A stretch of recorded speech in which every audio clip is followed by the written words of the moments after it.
Boa noite a todos. Estamos aqui reunidos em torno do Evangelho e hoje o tema é parentela corporal. Domingo agora vamos comemorar o Dia das Mães e vamos pedir para que as energias e a força de Deus nos ilumine, para que possamos dar a compreensão necessária sobre a luz da doutrina dos Espíritos e sobre a verdade que encabeça o Evangelho. Venho aqui não pelos senhores, mas por mim mesmo, e desejo e quero sair daqui melhor do que estou agora.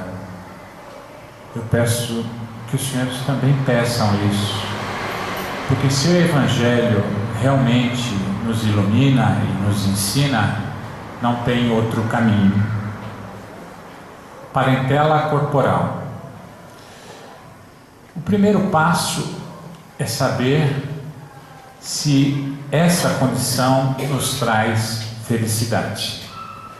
Todos aqui somos oriundos da parentela, porque isso é necessário. A natureza nos fez macho e fêmea, e graças a essa condição nós nascemos oriundos dessa copulação ou desse ajuntamento, tá certo?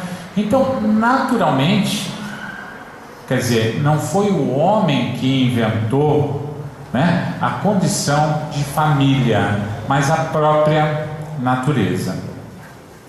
Agora vamos ver como é que o homem lida com isso, ou como nós lidamos com isso, E para isso eu vou trazer aqui uma condição para ver como é que a gente se comportaria.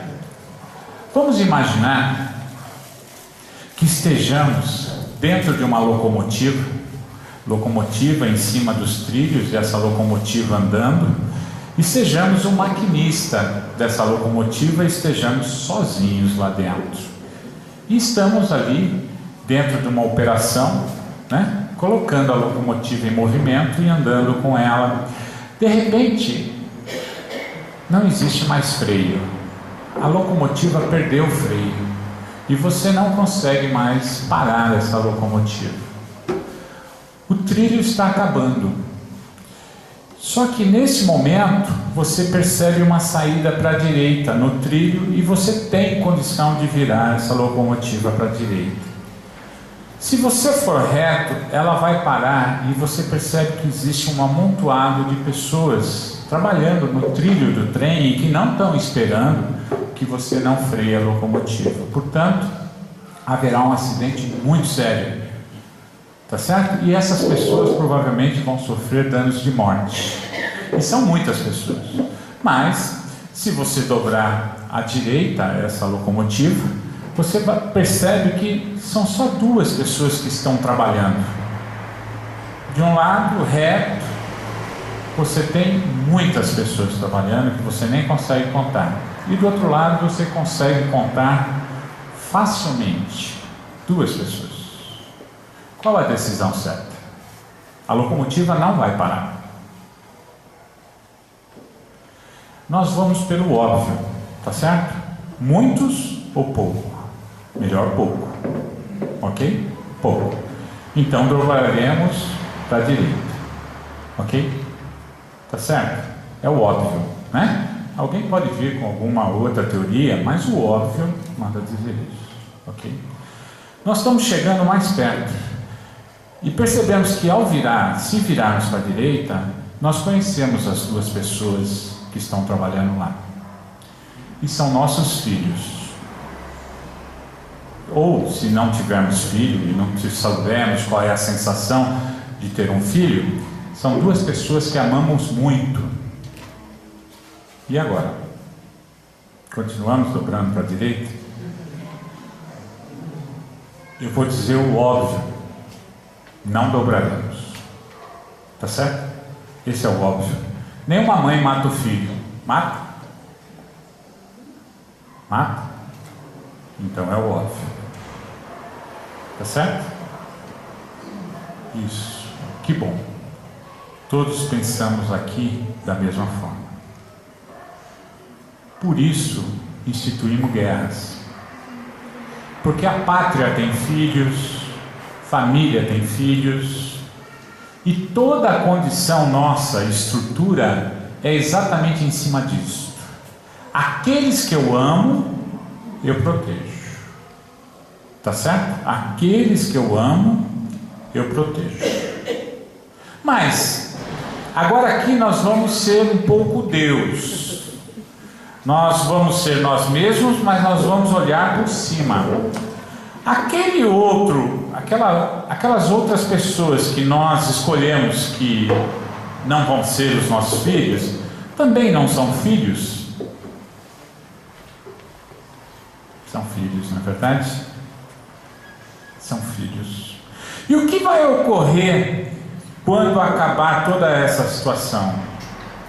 Muito sofrimento. Tá certo? Mas tudo bem, porque você protegeu os seus filhos. Então isto vai te dar o fortalecimento para poder suportar as consequências que virão. Porque nós não vamos fugir das consequências. Mas, contudo, fiz a minha preferência e ali vou me suportar. A pergunta que vai fazer-nos agora, que vão nos fazer, é a seguinte: estaremos felizes? Seremos felizes por esta opção? Mas foi a opção óbvia, tá certo? Foi a opção óbvia, porque nós vamos fazer isto mesmo. Não se trata aqui de virtuosismo, né? Não, eu sou espírita e eu falei. Não, nós estamos falando de uma condição de relação mesmo, de amor, porque senão nós vamos perder até o efeito de comemorar o Dia das Mães no sentido puro, de filho para mãe, tá certo? Porque essa é uma condição que não é desta casa, não é de nós pessoas, mas de toda a classe humana. Ela age dessa forma, ela protege os seus, e aí por amplitude mesmo. Primeiro a minha casa, meus filhos, aqueles que eu amo, e depois nós vamos ampliando essa situação e vamos nos protegendo. Olha, as sociedades formam-se desta forma, ok? E quando há divergência ou opção, que nós temos que optar mesmo, olha, o sentido é crônico: ou comemos nós, ou comem eles. Nós não teremos dúvida. E é por isso também que temos o nosso lar, não o nosso lar lá de André Luiz, né? Mas as nossas casas. Por isso, para nos proteger dentro daquilo que vamos elaborar e vamos chamar de amor. É o reduto da minha família, é o ninho, é a condição que trago. E em cima disso tem todos os direitos. Inclusive, se alguém tentar entrar sem a autorização de qualquer um de nós, nós temos condição até de matá-lo, tá certo? Porque isso tem até na proteção da lei. Mas, aqui entre nós, será que nós vivemos nesse amor puro mesmo, de intenção, ou nós temos muitas desavenças? Tá certo? Vamos partir do nosso lar. Vivemos nessa felicidade toda mesmo, né? Porque eu protejo o filho amado, porque o filho amado é perfeito. Eu protejo a mãe, porque a mãe amada é perfeita. Ou nós temos lá dentro do nosso lar muitas desavenças, muitas discussões, muitas dificuldades, e às vezes extremadas, né? Na violência, né? Temos? Pois bem, se temos dentro do lar que nos amamos, imagina fora o que nós podemos fazer, ok? Eu estou querendo traçar um perfil todo nosso, sem olhar, por exemplo, para a mãe que deixa o filho, né? Que abandona filho na porta de de hospital, na porta de casa, essas coisas que a gente gosta, né, de olhar para os outros e não se percebe. Eu estou querendo me localizar. Por quê? O que acontece quando a gente se localizar? A gente vai achar o meio de vida que a gente tem, tá certo? E da forma que é. E aí vem a questão. Somos felizes desta forma, com estes valores que nós temos? Essa é a questão. Tá certo? Essa é a questão. Eu vou dizer por mim, não. Tenho muitas dificuldades, muitos transtornos, muitas tristezas. E o que é pior, mesmo que eu não as tenha, ainda assim eu não vou conseguir vencer o elemento tempo. O que é o elemento tempo traz para mim? Velhice, doença e morte. Tá certo? Que ou vai eu na frente, ou vai aquele que eu amo. Não tem como vencer isso. Alguém acha que vai vencer essa condição? Não. Então, por mais feliz que a gente tenha o lar, né? Porque alguns têm essa condição. Olha, em casa é perfeito, papai e mamãe são equilibrados, nos criaram dessa forma e não há desavenças no nosso lar. No nosso lar só há amor. A gente, quando se reúne, é uma coisa indizível, de tamanha comoção que temos. Por que não existir pessoas assim? Tá certo? Por que não? Claro, devem existir. Mas a pergunta que fica, se essas pessoas são tão dadas assim, o que vai acontecer quando vier o elemento tempo e retirar, na base da força, do lar, uma dessas pessoas amadas? Será que vai ser tão feliz assim? Ou vai haver mais tristeza ainda do que o normal? Porque afinal de contas não foram tocadas na tristeza ainda. Tá certo?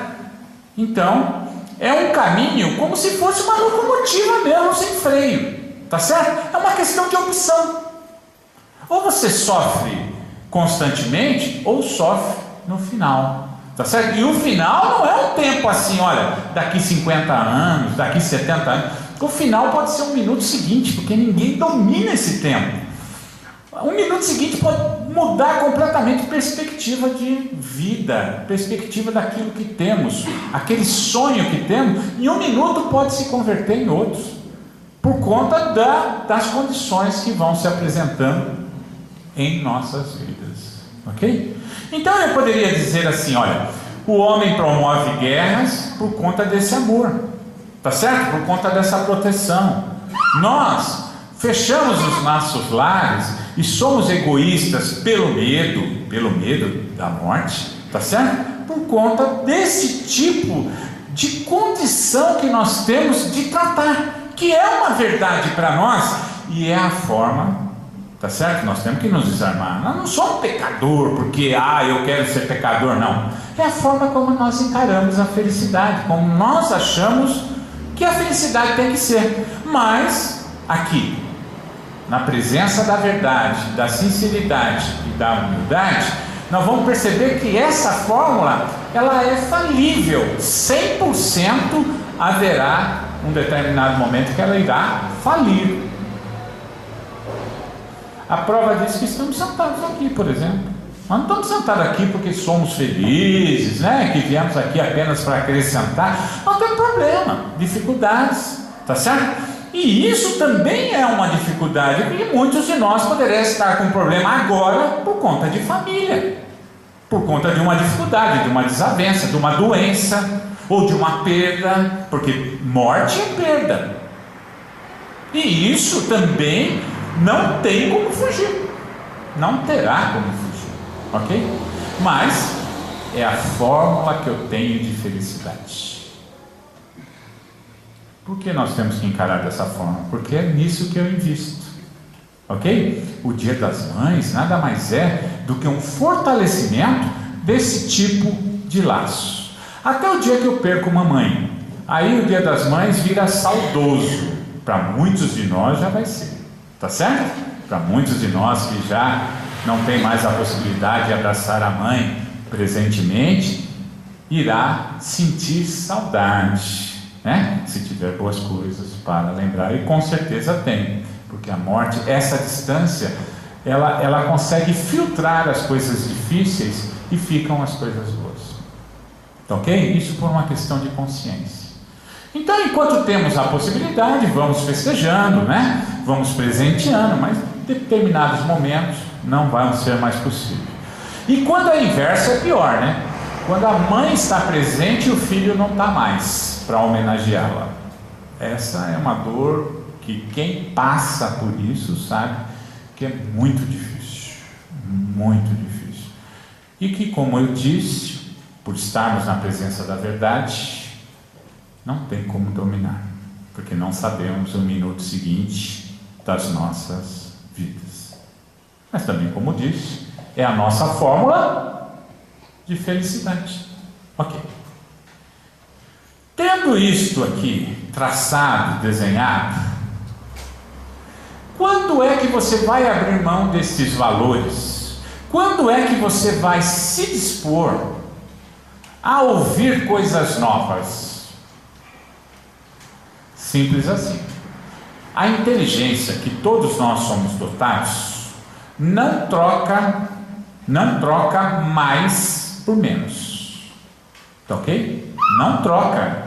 Você pode prometer, mas não vai trocar. É por isso que religião é muito distante do convívio social. Porque lá na religião, a gente aprende que tem que ser humilde, tem que ser pobre, tem que ser simples, tem que oferecer a face para quem te bate na outra, tem que perdoar de maneira... E perdoar é inimigo.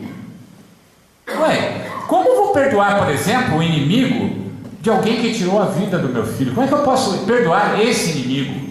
Tirou a vida do meu filho.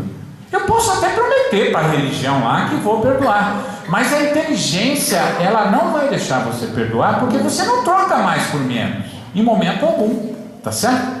Então, se você tem um conceito de felicidade, mesmo que você agora entenda que ele vai falir, que esse conceito de felicidade não é de fato felicidade, mas apenas uma ilusão, porque nós vamos estar felizes por determinado tempo, mas em seguida irá ser destroçado esse conceito, e isso não tem como fugir, mas é o que temos de melhor.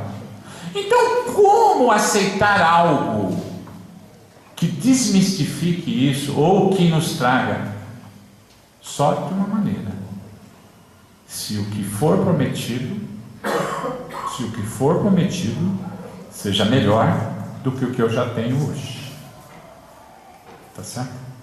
É dessa forma que nós vamos ter coragem de tentar entender.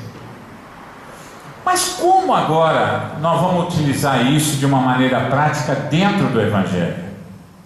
É isso que começa a soar estranho para nós, porque nós não procuramos o Evangelho ainda para a melhora real das nossas coisas. Nós procuramos o Evangelho, ou Deus, né? Porque o Evangelho e Deus é meio confuso para nós, né? Nós estamos sentados aqui porque temos um problema, e nós pedimos para Deus melhorar, para Deus acertar, para Deus tirar essa dificuldade que tem em mim. Mas eu quero que Ele tire a minha maneira, tá certo? A minha forma. Então, se meu filho está doente, eu quero que ele sare.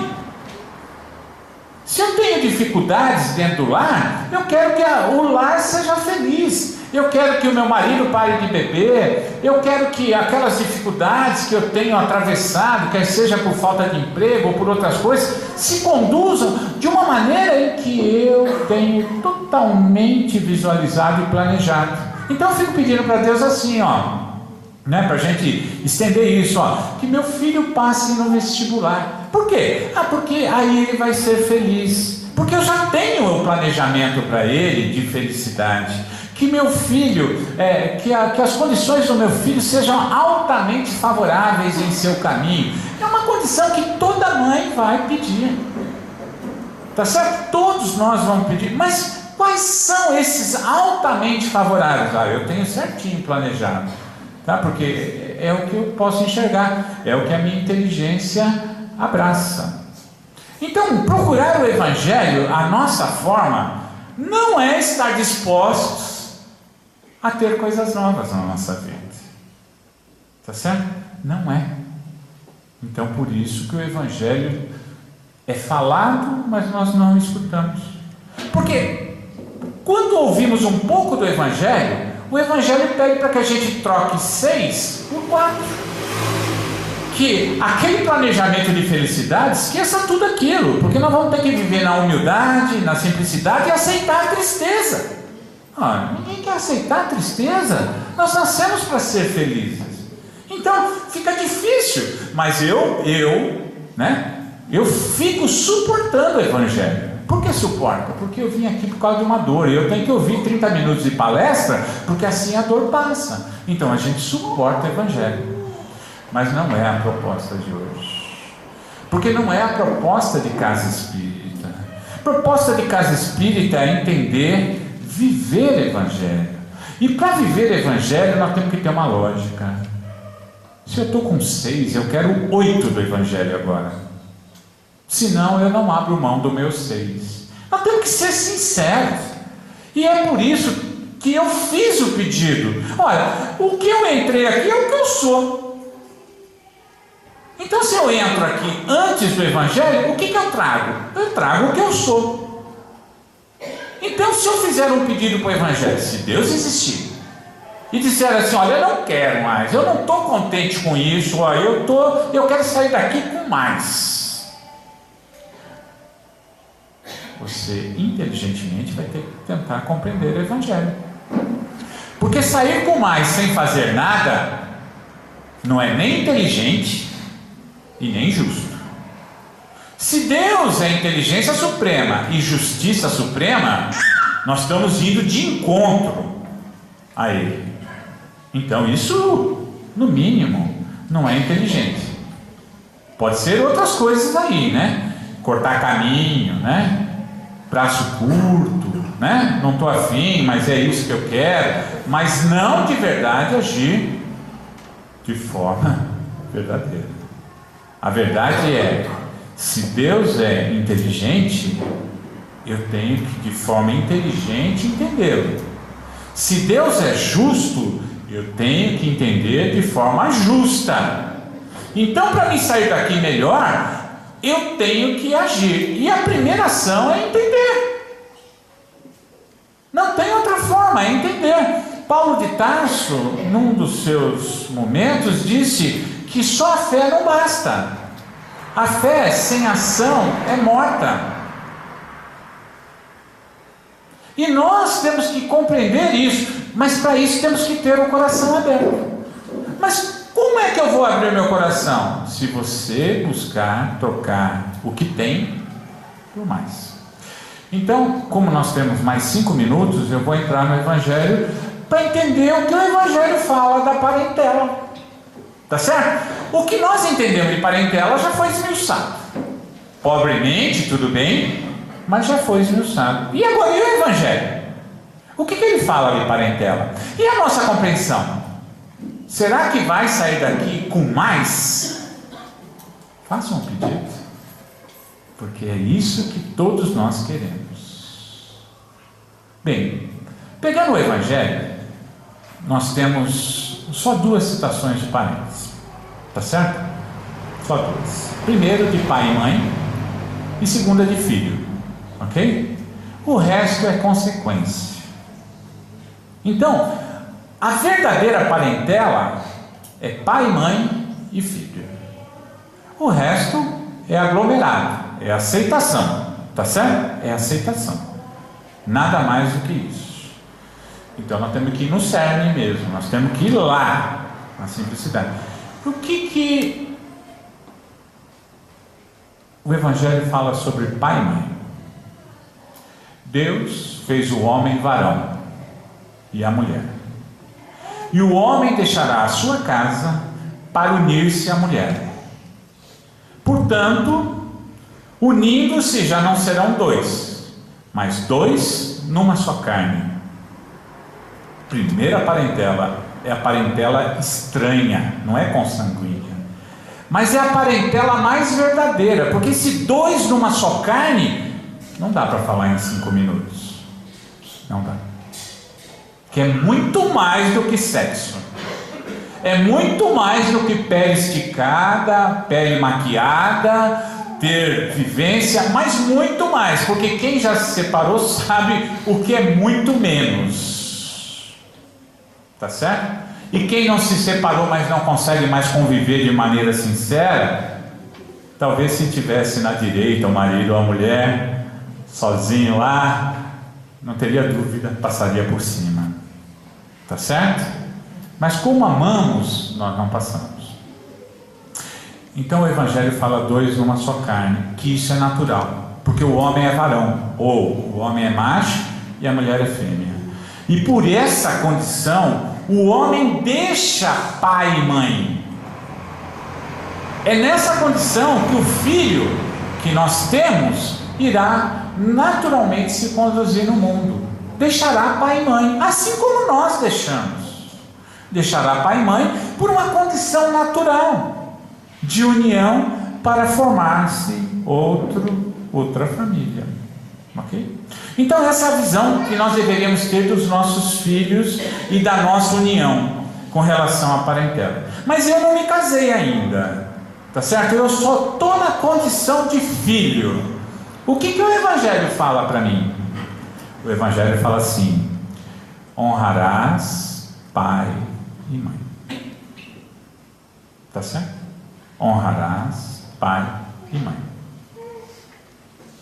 Ponto. Só isso. Agora, qual é a proposta do Evangelho? A proposta do Evangelho é nos fazer felizes. Tá certo? É isso. É mostrar que somos vivos, e quando sentirmos isso, a felicidade é indizível. Nós entraremos nessa plenitude e não sairemos mais.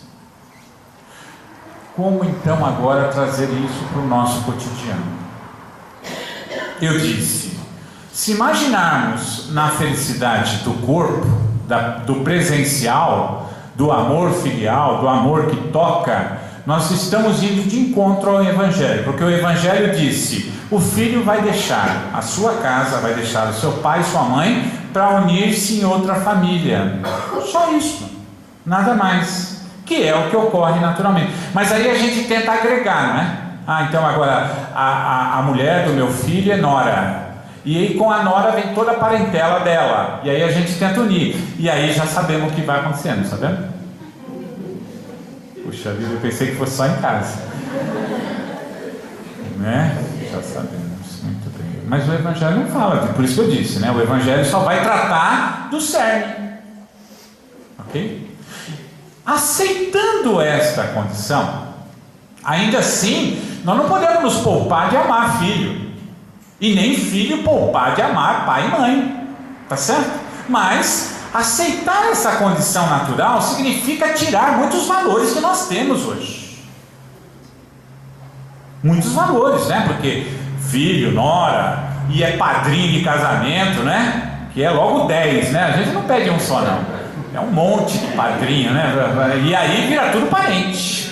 Vira tudo parentela, né? E aí é muito estranho. Mas se aceitarmos só o Evangelho, já vai simplificar bastante. Porque parente agora é filho, filha, pai e mãe. Isso é um respeito.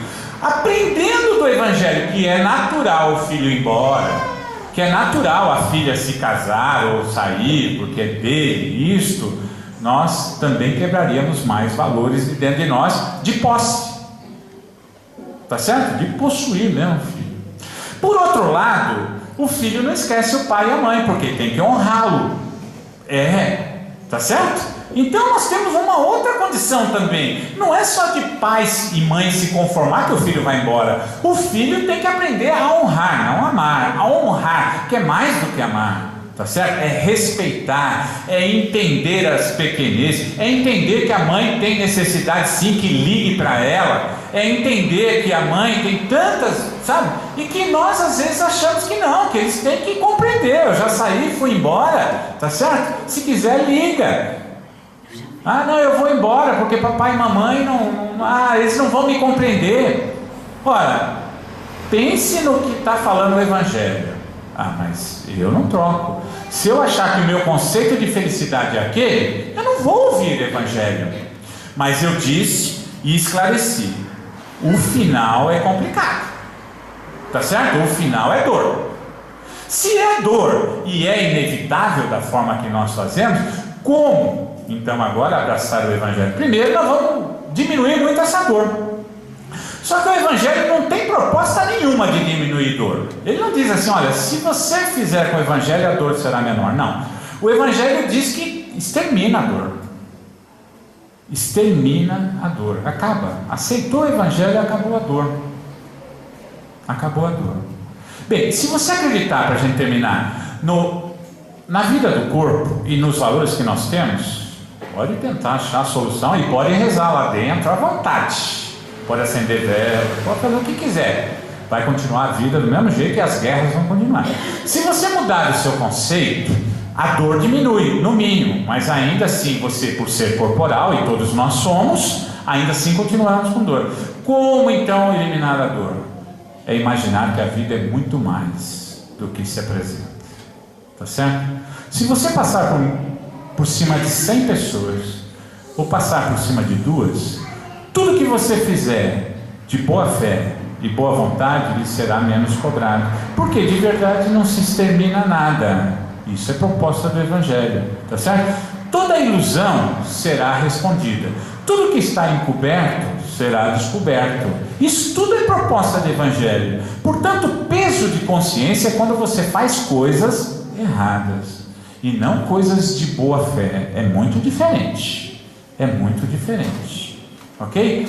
A parentela corporal nos explica hoje, pela razão dos nossos sofrimentos, reencarnação, tá certo? E venho para aprender mesmo, porque tem que aprender a ser humilde, simples, a respeito e outras coisas. Mas a partir do momento em que eu conceber o Evangelho na minha vida, parentela corporal é respeito do próximo, com coisas muito maiores do que simplesmente um presentinho de Dia das Mães. Muito maiores. Porque o respeito é o maior amor que podemos dar ao mundo. Tá certo? Respeitar aquilo que ele é. E aí o próximo não é bem pai e mãe, mas o respeito. Se imaginarmos isso, nós vamos perceber que nós estamos nos desprendendo da dor, que nós vamos sentir fatalmente pensando do jeito que está. Portanto, o Evangelho é a solução, sim. E quanto mais desmaterializado formos, menor a sensação de dor. Porque Evangelho não vem trazer o Filho perfeito, vem trazer vida a todos nós. Somos vivos filhos de Deus, todos. E filhos de Deus nos iguala. A condição de família é condição natural ou condição da natureza. E a natureza nos fez animais, em que agimos pelo instinto, portanto proteção da vida, mas nos mostrou agora o reino de Deus, que é a intuição e a perfeição. Então esse caminho é natural, e esse entendimento, quem tem ouvidos para ouvir, que ouça. Quem tem olhos para ver, que veja. Quem tem coração para suportar essas condições, que suporte. Porque o Evangelho é luz, e não sofrimento. E não quebrar